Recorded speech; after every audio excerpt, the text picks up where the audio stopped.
all in our beloved St. Edward's community. I hope your family is well, staying safe, and enjoying each other during this time together. Allow me a quick digression that we are filming this piece in our beautiful Benedict Library, named after the patriarch of our school, Peter B. Benedict, headmaster of St. Edward's School from 1971 through 1995. And for those 24 years, he shaped our school in his image as an outstanding liberal arts independent school, one comparable to any in our state or nation. We lost a great man in the midst of this pandemic from natural causes in the latter part of April, and hence we pay tribute to the man, to his vision, and indeed to this beautiful space, which during any school day is the hub for students and faculty alike, and which only accentuates Peter's great work and vision for the future of St. Edward's School. May he rest in peace, and blessings to Nancy. It's hard to believe that it's been almost 3 months since I greeted parents and students at the drop-off circle in front of the Benedict Library or at the lower school entrance. In that time, I've been heartened to witness how, despite shared challenges, we have really lifted each other up in a variety of ways. When I see videos of our lower school children having fun with the PE Marshmallow Challenge, 6th graders transforming into villains for a Zoom study of the Pearl, and AP history students taking a deep dive into the Great Depression to find meaningful connections with our current events, I see how our teachers are creatively drawing our students out of the virtual world and into that bond we hold so dear. Although we have not been able to wave and chat in the mornings and afternoon, I am happy to know that we continue to connect on a real level.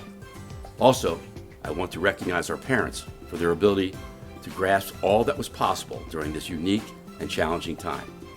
I've seen you helping your children with kitchen science labs, starring in family video challenges, and offering tips to fellow parents to make this time manageable and maybe even memorable. You all embody the pirate pride, especially on the toughest days.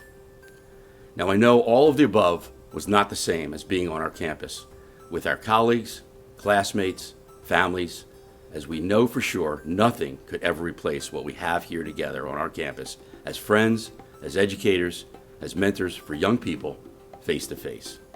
It is now all vividly apparent that we should never take the sacred school community for granted, including its traditions, its culture, what I think makes St. Edward's School more precious now than ever before, and that is the relationship our adults have with our students. It's appropriate, magical, and indeed at the heart of our mission throughout the school. We are a beacon as a liberal arts independent school in this region and state.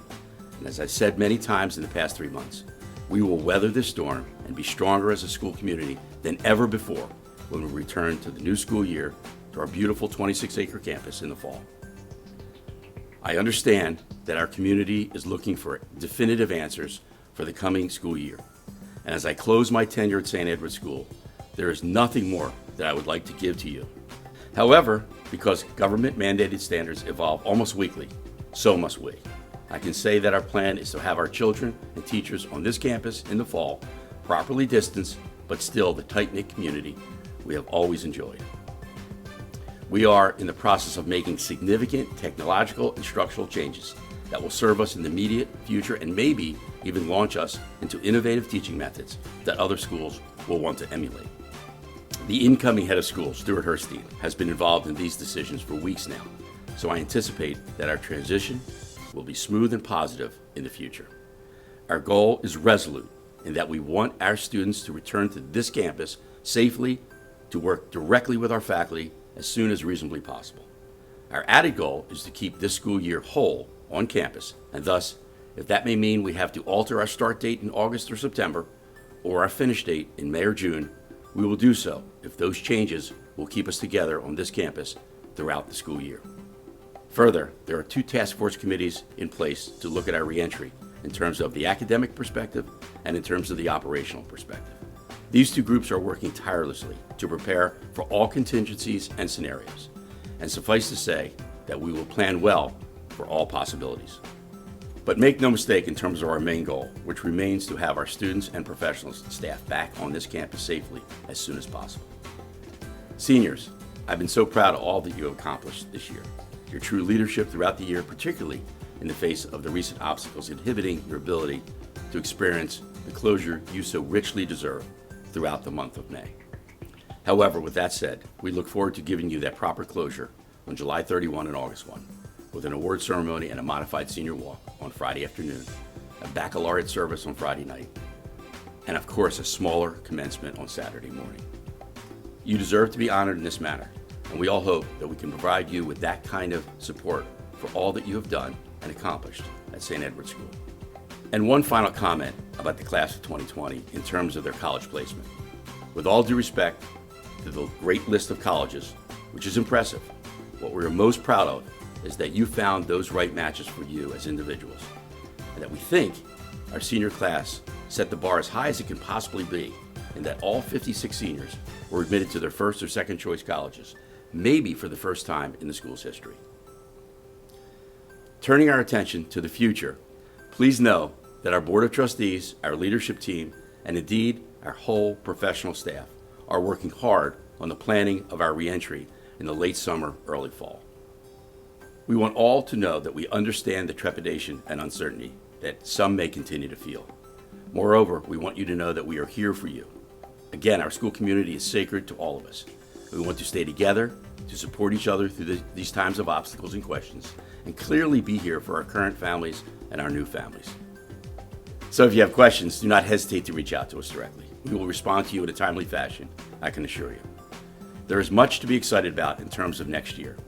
Stuart Herstein will be coming in late June to be our 8th head of school, and he will be an outstanding leader for the school community. He, along with his lovely wife Mimi and their family, will arrive in Vero Beach at the same time, and it will be a new and exciting chapter for the school in a time where we remain strong academically and programmatically, physically in terms of our campus, and indeed financially as we assure the school's future in generations to come. Stuart, the board led by Wendy Porter, and our stalwart leadership team will guide this pirate ship through some rough waters in the immediate future, with clear sailing after that time as we show our strength every step of the way. In addition, please note that there will be a letter sent from the school by mid-June describing in more detail and specifically our plans for reentry. As our task force committees finalize their work in the next several weeks, this future communication will give our parents a clear structure for all of our plans in terms of entry into the next school year, with a paramount goal of having students and professional staff on our campus safely but together by way of providing outstanding educational experiences we have come to know, love, and expect by this great school. Finally, allow me this opportunity to let you know what a privilege it has been to serve St. Edward's School as its 7th head of school in the past 11 years. Karen and I, along with our family, truly fell in love with our school and indeed with Vero Beach in that time. While we will no longer be a constant presence on our campus, we will continue to be connected in many ways. We have so appreciated the support of our entire school community, and we have been touched by the naming of the stadium field, the yearbook dedication, and a character award in our upper school for this old man. As an aside, I would be remiss if I did not thank the board and indeed my 2 board chairs in my 11 years, namely Ron Edwards and Kevin Barry. These 2 leaders were incredibly supportive of me and of the school. Further, they led the board appropriately so that I could lead the internal operations of the school during my tenure as head. Also, there are several significant donors who I have tried to thank personally as best I could, and they are responsible for our current strong financial status as a school. Further, I must single out our leadership team, along with Doreen Moray, who after 11 years probably totals about a dozen folks who stood by my side no matter the issue, who provided great guidance for me and indeed for the school. They are consummate professional leaders who believe deeply in the mission of the school and who will support Stuart Herstein wholeheartedly in the coming months and years. My love for St. Edward's knows no bounds, and I said it before and I'll say it again with all my heart. Once a pirate, always a pirate. Again, thanks for the privilege to serve. God bless you all.